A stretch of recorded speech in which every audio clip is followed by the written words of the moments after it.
আসসালামু আলাইকুম। কেমন আছেন সবাই? আমরা আলহামদুলিল্লাহ ভালো আছি। আজ আমি আপনাদের নিয়ে যাব এমন এক শহরে যেখানে আধুনিকতা আর ইতিহাস মিলেমিশে একাকার, ইউএসের ওকলাহোমা সিটি। চলুন শুরু করা যাক ওকলাহোমার অজানা দিকগুলো আবিষ্কারের এই যাত্রা। ওকলাহোমা সিটিতে প্রকৃতির মাঝে একটু স্বস্তির নিঃশ্বাস নিতে চলে এসেছিলাম সিজারটেল পার্কে। প্রায় ৭০০ একর এলাকা জুড়ে বিস্তৃত এই পার্কটি এখানকার স্থানীয়দের এবং পর্যটকদের কাছে খুবই জনপ্রিয়।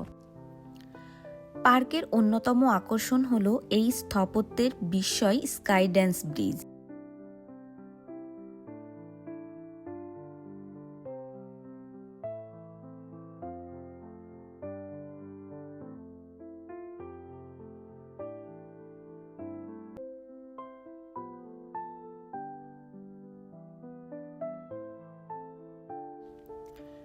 এটি শুধুমাত্র একটি পদচারী সেতু নয়, এটি ওকলাহোমার রাজ্য পাখি সিসরটেল ফ্লাইক্যাচারের প্রজনন নৃত্যের দ্বারা অনুপ্রাণিত এক অসাধারণ ভাস্কর্য।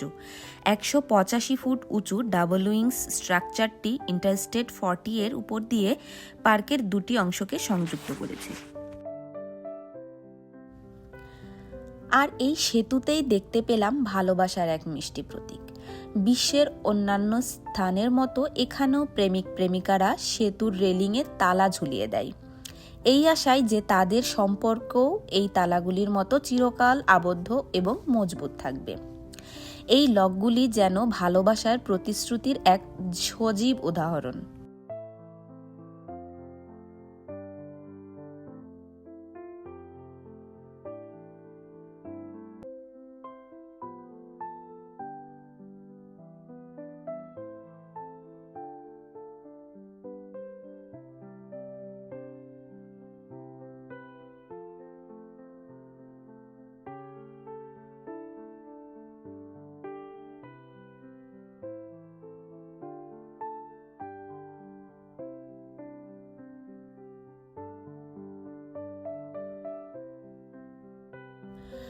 এরপর আমরা যাই এক গভীর স্মৃতি ও বেদনার স্থানে, ওকলাহোমা সিটি ন্যাশনাল মেমোরিয়াল ও মিউজিয়ামে।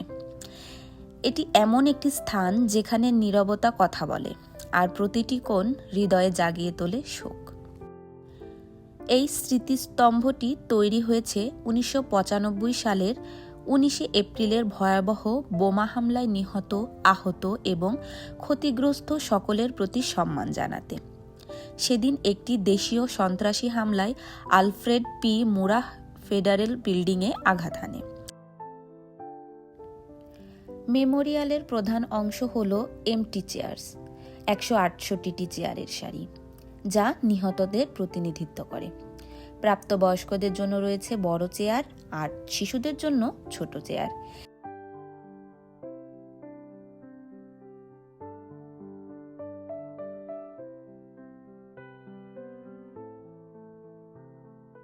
এই চেয়ারগুলি একটি গভীর শূন্যতার কথা মনে করিয়ে দেয়, যা সেই মর্মান্তিক দিনে সৃষ্টি হয়েছিল।